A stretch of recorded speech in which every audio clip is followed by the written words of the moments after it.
Hello दोस्तों, आज हम लोग ज्योग्राफी के पार्ट 7 को देखेंगे।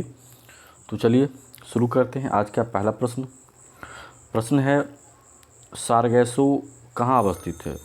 तो जो सारगैसो है वह उत्तरी अटलांटिक महासागर में स्थित है। सारगैसो उत्तरी अटलांटिक महासागर में स्थित है। ठीक है। अगला प्रश्न है, हिमानी यानी ग्लेशियर बर्फ़ का एक विशाल पिंड है जो पानी में तैरता है, धीरे धीरे भूस्तर पर बढ़ता है, आर्कटिक महासागर में पाया जाता है, हिमालय पर्वत श्रेणी के शीर्ष स्थलों में छाया रहता है। तो इसका जो आंसर है वो है ऑप्शन नंबर डी, यानी कि हिमालय पर्वत श्रेणी के शीर्ष स्थलों पर छाया रहता है। अगला है, विश्व की सबसे गहरी झील कौन सी है? तो विश्व की सबसे गहरी झील जो है वह है बैकाल झील, जो कि रूस में है। यानी कि यहाँ जो है, अगर आपसे पूछ दिया जाए कि बैकाल झील कहाँ है तो यह है रूस में। लेकिन कई बार ये भी क्वेश्चन आ जाता है कि भारत की सबसे गहरी झील कौन सी है। तो अगर भारत की सबसे गहरी झील पूछ ले तब आपका आंसर हो जाएगा मानस बल झील। मानस बल झील जो कि जम्मू कश्मीर राज्य में स्थित है। ठीक है। तो ये जो है आपका विश्व की सबसे गहरी झील, तो ये हो गया बैकाल झील जो कि रूस में है। और दूसरा, अगर भारत की सबसे गहरी झील पूछा जाता तो मानस बल झील जो कि जम्मू एंड कश्मीर में स्थित है। अगला प्रश्न देखते हैं। अगला प्रश्न है, मेरियाना खाई क्या है? तो मेरियाना खाई जो है यह महासागरों का जो है, यानी कि प्रशांत महासागरों का जो है, यह सबसे गहरा भाग है प्रशांत महासागर का। हालांकि मेरियाना गर्त का जो है अन्य नाम भी है, दूसरा नाम है जिसको हम लोग बोलते हैं चैलेंजर गर्त। मैरियाना गर्त का दूसरा नाम है चैलेंजर गर्त। ठीक है। मैरियाना गर्त का दूसरा नाम क्या है? चैलेंजर गर्त। और ये प्रशांत महासागर का सबसे गहरा गर्त है। अगला प्रश्न देखते हैं। अगला प्रश्न है, सुंडा गर्त कहाँ अवस्थित है? तो सुंडा गर्त जो है यह हिंद महासागर में स्थित है। सुंडा गर्त हिंद महासागर में स्थित है। और सुंडा गर्त का जो पहला नाम है यानी पूर्व नाम है वो है, सुंडा गर्त का जो पुराना नाम है यानी हम उसको बोल सकते हैं पूर्व का नाम, वो है जावा गर्त। पहले सुंडा गर्त को जावा गर्त ही कहा जाता था। और यह जो है हिंद महासागर में स्थित है। इसकी जो गहराई है इस सुंडा गर्त की, यह है 8152 मीटर इसकी गहराई है। ठीक है। तो अगला प्रश्न देखते हैं। अगला प्रश्न है, अंतर्राष्ट्रीय तिथि रेखा कहाँ से होकर गुजरती है? तो अंतर्राष्ट्रीय तिथि रेखा जो है यह प्रशांत महासागर से होकर गुजरती है। अगला प्रश्न देखते हैं। अगला प्रश्न है, पनामा नहर किसको जोड़ती है? तो पनामा नहर जो है यह अटलांटिक महासागर तथा प्रशांत महासागर को जोड़ती है। अगला प्रश्न है, समुद्र में ज्वार भाटा आने का क्या कारण है? तो समुद्र में ज्वार भाटा आने का कारण है सूर्य तथा चंद्रमा की आकर्षण शक्ति, यानी पृथ्वी, सूर्य और चंद्रमा की गुरुत्वाकर्षण शक्ति के कारण जो है समुद्र में ज्वार व भाटा आता है। अगला प्रश्न है, निम्न में से किसे प्रशांत महासागर का चौराहा के नाम से जाना जाता है? तो प्रशांत महासागर का चौराहा के नाम से हवाई द्वीप को जाना जाता है, जो कि यूएसए में स्थित है। हवाई द्वीप जो है वह यूएसए में स्थित है। अगला प्रश्न देखते हैं। अगला प्रश्न है, तूफानों का सागर नाम से किसे जाना जाता है? तो तूफानों का सागर जो है यह चंद्रमा के तल पर जल विहीन क्षेत्र को जाना जाता है।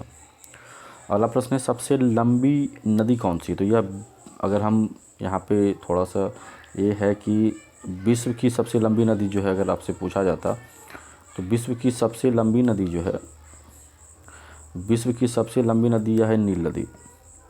और अगर भारत की सबसे लंबी नदी का बात किया जाए तो भारत की सबसे लंबी नदी है गंगा। तो थोड़ा इस प्रश्न में कन्फ्यूजन है कि सबसे लंबी नदी कौन सी है। तो हालांकि अगर हम ऑप्शंस का बात करें तो ऑप्शंस के हिसाब से सबसे ज़्यादा सबसे ज़्यादा लंबी नदी है वह है नील नदी, क्योंकि नील नदी की जो लंबाई है वह है 6650 किलोमीटर। 6650 किलोमीटर नील नदी की लंबाई है। और अगर हम बात करें गंगा की तो यह है 2525 किलोमीटर।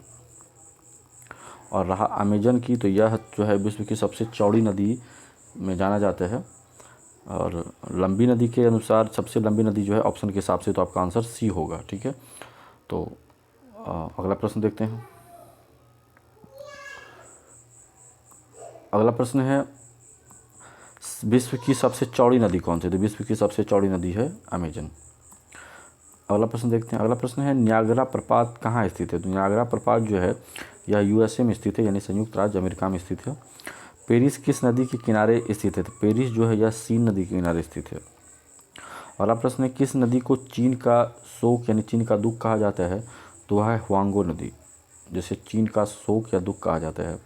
अगला विश्व का सबसे ऊंचा जलप्रपात कौन सा है? तो विश्व का सबसे ऊंचा जलप्रपात जो है वह एंजिल जलप्रपात है। अगला प्रश्न देखते हैं। अगला प्रश्न है हडसन नदी के किनारे निम्नलिखित में कौन सा शहर बसा हुआ है? तो हडसन नदी के किनारे जो है यह न्यूयॉर्क शहर बसा हुआ है। न्यूयॉर्क के शहर किस नदी के किनारे बसा हुआ है? तो न्यूयॉर्क जो है यह हडसन नदी के किनारे बसा हुआ है। अगला है सबसे बड़ा नदी मुहाना कौन सी है? सबसे बड़ा नदी मुहाना जो है वह गंगा नदी का मुहाना है। सबसे बड़ा नदी मुहाना किसका है? तो गंगा नदी का मुहाना है। एशिया की सबसे लंबी नदी कौन सी है? अगला प्रश्न है एशिया की सबसे लंबी नदी कौन सी है? तो एशिया की सबसे लंबी नदी जो है वह उसका नाम है यांगटी सिक्यांग। एशिया की सबसे लंबी नदी जिसका नाम है यांगटी सिक्यांग। अगला है रिएक्टर स्केल का प्रयोग किसके मापने के लिए किया जाता है? तो रिएक्टर स्केल का जो प्रयोग है वह भूकंप के झटके को मापने के लिए प्रयोग किया जाता है। अगला प्रश्न देखते हैं। अगला प्रश्न है भूकंपीय तरंगें किससे रिकॉर्ड की जाती है? तो भूकंपीय तरंगें जो है वह सिस्मोग्राफ पर रिकॉर्ड की जाती है। किस पर रिकॉर्ड की जाती है? सिस्मोग्राफ पर। अगला है मीटरियोलॉजी। मीटरियोलॉजी में किसका अध्ययन किया जाता है? तो यह मीटरियोलॉजी है यह मौसम के अध्ययन से संबंधित है, यानी मौसम का जो अध्ययन है वह मीटरियोलॉजी कहलाता है। अगला है नमी किस उपकरण से मापी जाती है? तो 23 नंबर में नमी जो है वह आर्द्रता मापी से मापी जाती है। अगला प्रश्न है निम्नलिखित में से किसे प्राकृतिक का सुरक्षा वाल्व कहा जाता है? तो प्राकृतिक का सुरक्षा वाल्व जो है वह ज्वालामुखी को कहा जाता है। अगला प्रश्न है सुनामी क्या है? तो सुनामी जो है एक भूकंप है जो कि हालांकि समुद्र तल पर आता है, जिसको हम लोग सी क्वेक बोलते हैं। ठीक है, तो यह सुनामी जो है एक समुद्री जो भूकंप होता है उसका एक रूप है, तो यह भूकंप ही है सुनामी, जिसे हम लोग भूकंप कहते हैं। अगला प्रश्न है प्रातः काल काफ़ी मात्रा में ओस बनने का क्या कारण है? तो प्रातः काल जो है काफ़ी मात्रा में ओस बनने का कारण है साफ आसमान और शांत हवाएं।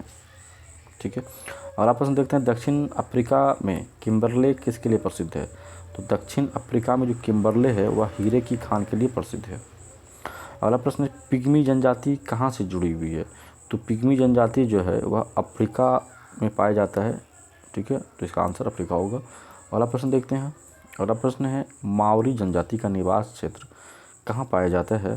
तो मावरी जनजाति का जो निवास क्षेत्र है वह न्यूजीलैंड में पाया जाता है। अगला प्रश्न है गांधी सागर बांध निम्नलिखित में से किस एक का भाग है? तो गांधी सागर जो है वह चंबल परियोजना का एक भाग है।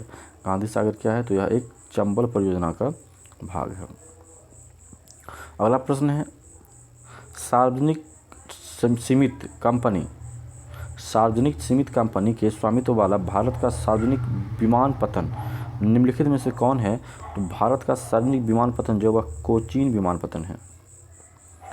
अगला प्रश्न देखते हैं। अगला प्रश्न है विश्व वन्यजीव कोष का प्रतीक क्या है? तो विश्व वन्यजीव कोष का जो प्रतीक है वह है लाल पांडा।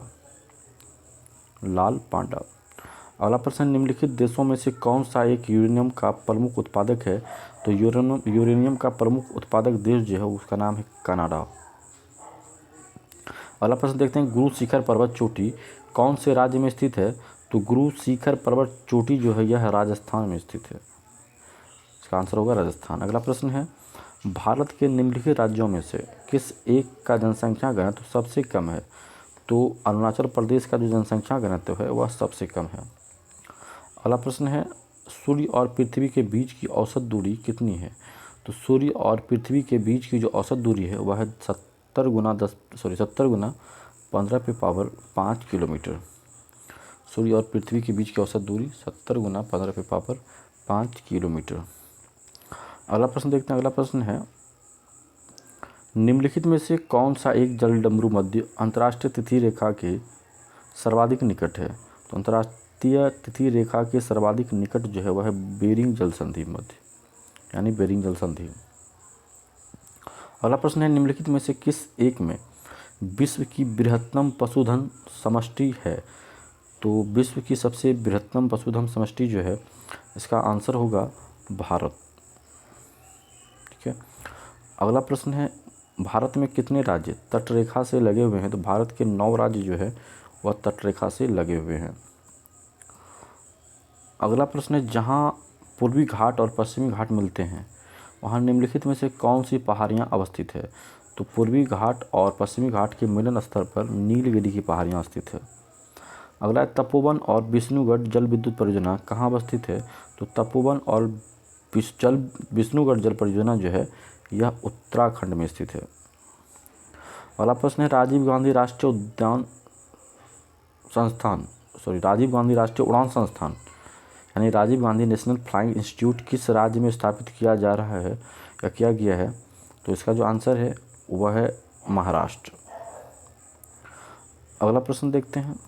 अगला प्रश्न है, निम्नलिखित देशों में से किसके पास दुनिया का सबसे बड़ा यूरेनियम भंडार है? तो ऑस्ट्रेलिया, जिसके पास सबसे ज़्यादा यूरेनियम भंडार है। अगला, निम्नलिखित स्थानों में से कहाँ सोम्पेन जनजाति पाई जाती है? तो सोम्पेन जनजाति जो है यह निकोबार द्वीप समूह में पाया जाता है। अगला, निम्नलिखित राज्यों में से किसमें भारत की सबसे बड़ी अंतर्देशीय लवणीय आर्द्र भूमि है? तो सबसे बड़ी अंतर्देशीय लवणीय आर्द्र भूमि जो है भारत में वह राजस्थान में पाया जाता है। अगला है, दुलहस्ती पावर स्टेशन निम्नलिखित में से किस एक नदी पर आधारित है? दुलहस्ती जो है वह चिनाब नदी पर पाया जाता है। दुलहस्ती पावर जो है परियोजना जो है वह चिनाब नदी से संबंधित है। अगला प्रश्न है, निम्नलिखित में से किस नदी का उद्गम स्थल भारत में नहीं है? तो सतलज नदी, जिसका उद्गम स्थल जो है यह भारत में नहीं है। सतलज नदी का उद्गम स्थल भारत। सतलज नदी जो है यह तिब्बत में स्थित है। सतलज नदी कहाँ स्थित है? तो यह जो है तिब्बत में स्थित है। और तिब्बत में यह जो है राकसताल झील जो कि राकसताल जो है मानसरोवर झील के समीप स्थित है। राकसताल से यानी ये सतलज नदी जो है यह राकसताल मानसरोवर झील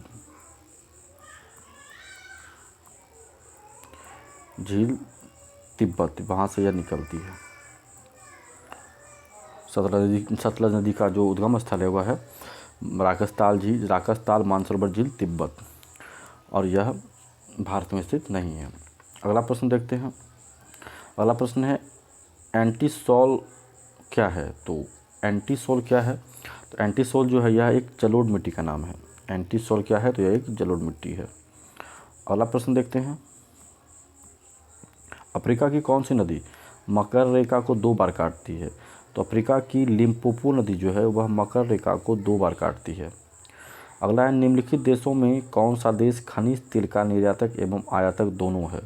तो खनिज तेल का निर्यातक एवं आयातक वाला देश जो है वह है USA यानी संयुक्त राज्य अमेरिका। उम्मीद करते हैं आपको मेरा वीडियो अच्छा लगता होगा, तो लाइक करिए, सब्सक्राइब करिए, शेयर भी करिए और कमेंट करके ज़रूर बताइए वीडियो कैसा लगा। मिलते हैं अगले वीडियो में, तब तक के लिए धन्यवाद।